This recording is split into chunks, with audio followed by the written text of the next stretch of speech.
Nageswararao sir గారిని సత్కరించుకుందాం. సైన్స్తో పాటు మనందరికీ క్రమశిక్షణ కూడా నేర్పించిన మన నాగేశ్వరరావు సార్ సింపుల్ ఎక్స్ప్లెనేషన్తో కాంప్లెక్స్ కాన్సెప్ట్స్ని కూడా చాలా ఈజీగా మార్చి చెప్పేవాళ్ళు. నాకు ఇప్పటికీ గుర్తుంది, మేము ఇప్పుడు మీరు రాకముందు చాలా మంది చెప్పిన విషయం సార్. మీరు లంచ్ బ్రేక్ అయిపోయిన తర్వాత స్టూడెంట్స్ అందరూ ఎక్కడ గ్రౌండ్లో ఆడుకుంటూనే ఉండేవారు. అప్పుడు మన పాత బిల్డింగ్ ఉండేది, రావి చెట్టు కింద మీరు ఒక్కసారి వచ్చి అలా నిలబడి సీరియస్గా చూసారంటే అందరూ రన్నింగ్ క్లాస్ రూమ్స్కి. దీని గురించి మల్టిపుల్ స్టూడెంట్స్ డిస్కషన్ జరిగింది మీరు రాకముందు. మరొకసారి గుర్తు చేస్తున్నాను. సార్ని సత్కరించడానికి వేదిక మీదకి రావాల్సిందిగా కోరుతున్నాను.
నాగేశ్వరరావు సార్ని సభను ఉద్దేశించి మాట్లాడాల్సిందిగా కోరుతున్నాను.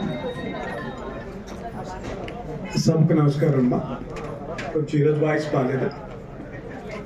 అయినా మిమ్మల్ని చూస్తుంటే ఒక తెలియని ఒక ఆనందం. నిజం చెప్పాలంటే ఒక టీచర్కి నాకు తెలిసి మనలో ఈ బ్యాచ్లో టీచర్స్ ఎవరైనా ఉన్నారా? ఒక టీచర్కి ఇంతకంటే ఎవరు ఏం కోరుకో, పిల్లల దగ్గర ఏం ఆశిస్తూ ఉంటామంటే వాళ్ళు చెప్పేటప్పుడు కూడా ఖచ్చితంగా ఒక కలగానండి. నా జీవితంలో నేను గొప్పవాడిని అయ్యాను, 10 మందికి సహాయ సహకారాలు అందించే స్థాయికి ఎదిగాను. ఆ రోజు నా టీచర్ని నేను కలిశాను, గర్వంగా నా గురించి నేను చెప్పుకున్నాను అనేటువంటి ఒక కళ రోజు కనండి. ఆ కళని నిజం చేసుకోవడానికి ప్రయత్నం చేయండి అని చెప్పేసి స్టూడెంట్స్కి ఎప్పుడు చెప్తూ ఉంటాం. మరి అది ఈరోజు మీ ద్వారా ఇలా నిజమైనందుకు చాలా సంతోషంగాను గర్వంగాను ఉంది. అట్లానే ప్రతిపాడు అనేది ఒక నా ఫస్ట్ అపాయింట్మెంట్ స్కూల్. ఇది ఎప్పుడు చెప్పే మాటే.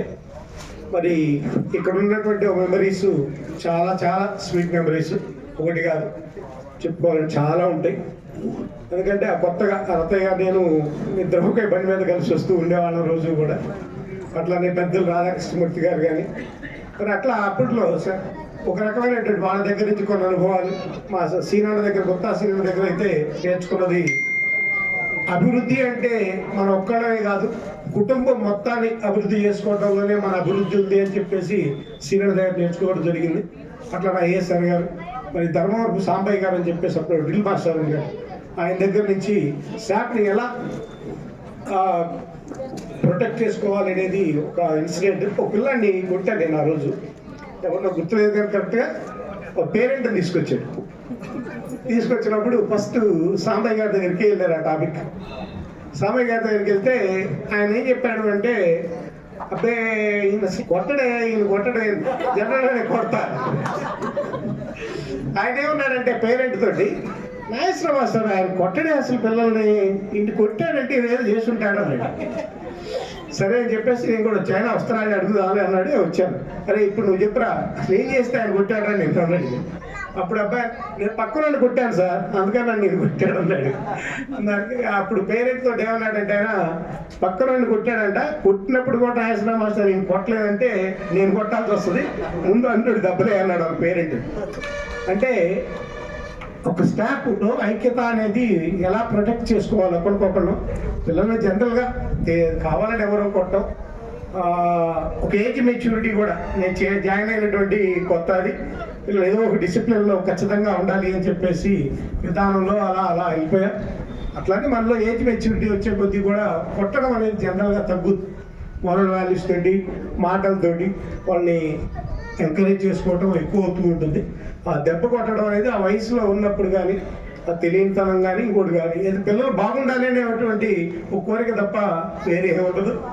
మరి మిమ్మల్ని మీరు అంతగా నన్ను ఇంకా బజార్ గ్రౌండ్లోకి వస్తే లోపలికి వెళ్ళాము అనేది గుర్తుపెట్టుకున్నందుకు మనస్ఫూర్తిగా సంతోషాన్ని వ్యక్తం చేసుకుంటూ ఇంత మంచి సన్మానాన్ని అందించిన మీ అందరికీ కూడా బ్యాచ్ మొత్తానికి కూడా హృదయపూర్వక అభినందనలు మరి కృతజ్ఞతలు తెలియజేసుకుంటూ సెలవు తీసుకున్నాను.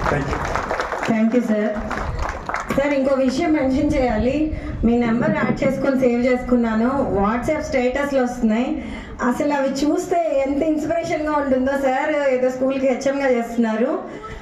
డైలీ ఇన్ని ప్రోగ్రామ్స్ ఒక సార్ ఎలా కండక్ట్ చేయగలరు అనే దానికి నిజంగా ఇన్స్పిరేషన్.